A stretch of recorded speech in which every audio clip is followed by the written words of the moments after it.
Hey everybody, you're watching Ready Set Drone, and today I have the WLtoys Wild Truck Warrior, and we are going to check it out, so stay tuned.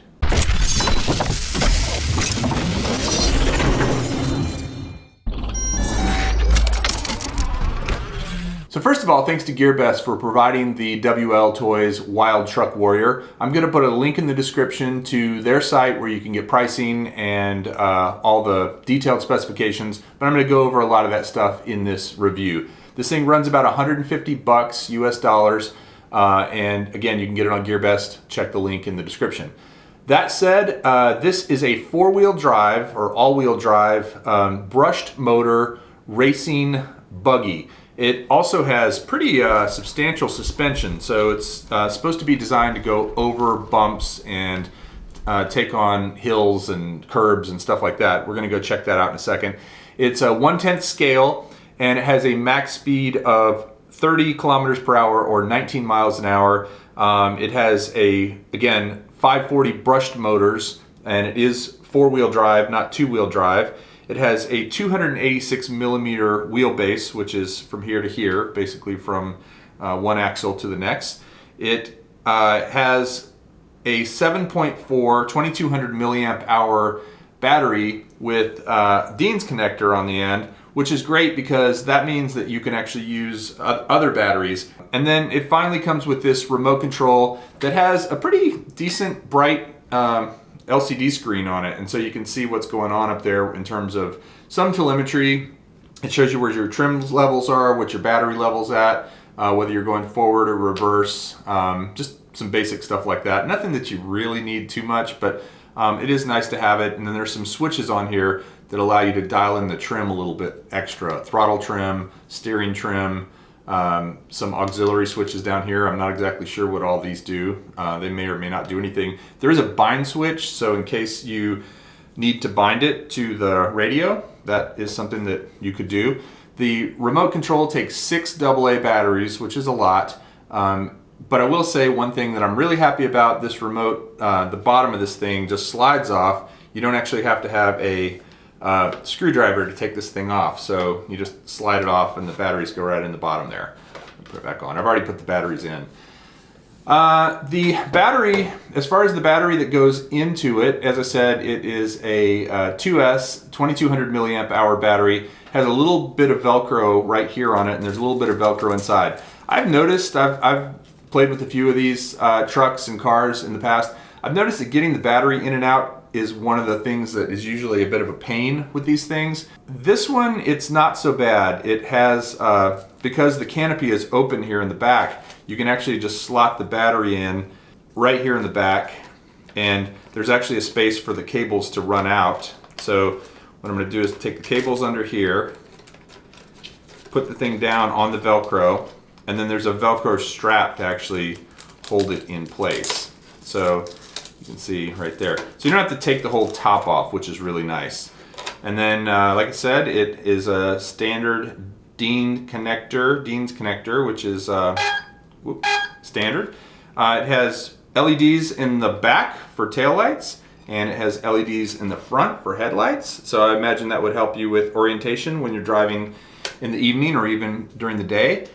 I'm going to turn the remote on, and I'm very hesitant about doing too much in here because I have kind of turned them on and had them go a little bit crazy, which you don't want to have happen on the inside. But let me go ahead and turn the remote on, and there's the steering. And then of course you can trim the steering a little bit left or a little bit right. And what's cool about the trimming is as you trim the steering, you can see that it actually shows you if you're trimmed left or right. So I'm going to just put it at 0 for now, which is right in the middle. I imagine that if I pull the trigger at all, these wheels are going to really go. Huh, interesting. The wheels aren't spinning, but that's because I've got it picked up. I wonder if I... Huh. So currently we are in neutral. Okay, upon a little bit further review of the instructions, I realized a few things that are good to know. Number one, it does have a neutral, and this is the switch right here on this side for neutral. And then it has a low and a high rate. And what that means is low rate, which I think is if you pull it back here, is designed for slow crawling over things. High rate is designed for going fast, and then in the middle it's in neutral. So right now I believe I have it in neutral. Yeah, so that's why it's not going anywhere. So you basically have to switch it before it's going to go anywhere. It also has this switch right here, which changes the number on the screen, and I basically believe that gives you just that amount of throttle. So, you know, if you want to go at 100% full speed all out, you turn this all the way up. If you want to dial it down to 75 and kind of learn a little bit more, that's what I'm going to do, is you turn it to 75. So that gives you the ability to actually control how much input or power you're going to give the vehicle, and again, starting a little bit lower. It's supposed to be designed to drive over a lot of things like grass, sand, gravel, rocks, all those kind of things. So I'm going to take it out in my backyard first and roll it around a little bit and see how it does in the grass. All right, so we're out in the backyard. I've got the remote here. I've got the truck sitting there. I'm going to go ahead and throw it in what I think is low gear. Take it out a little bit.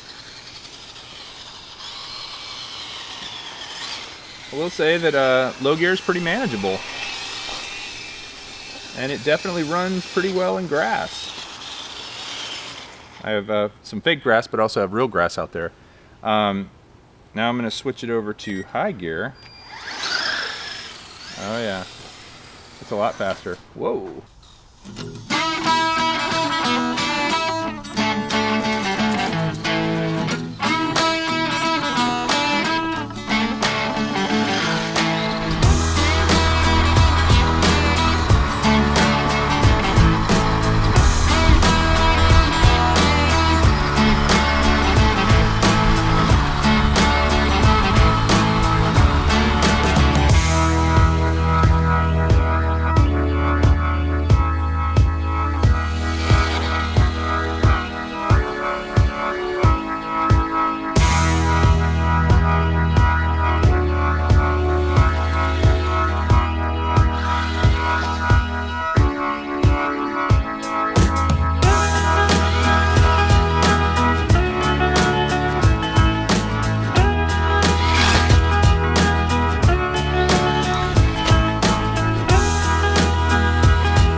All right, so I'm going to tell you, I like this guy a lot. It is a ton of fun to drive.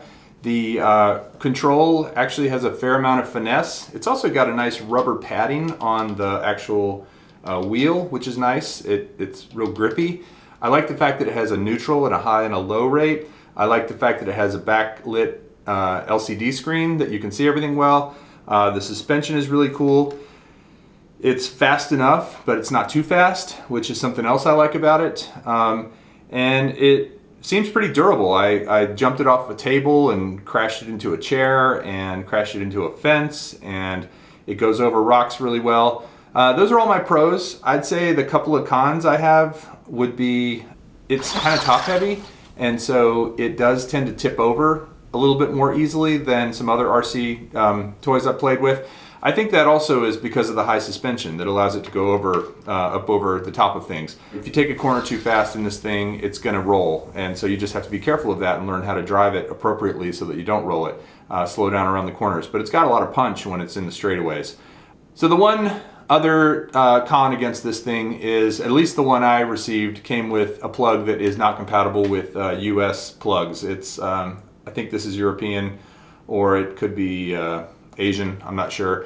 But regardless, this is actually a transformer. So this can go into a 110 or a 240 outlet, which means it can go into a European or a US outlet. It just needs the right kind of plug. So they do sell little adapters that you can get to put on the top of this. Or I actually have a LiPo battery charger, balanced charger from Tenergy that I just use in order to charge all my LiPo batteries, which is a little bit better than this. So that's what I would say is if you do order it and you live in the US or Canada or somewhere else with North American plugs, be sure to either check the right box or buy an adapter that you can use to charge the battery.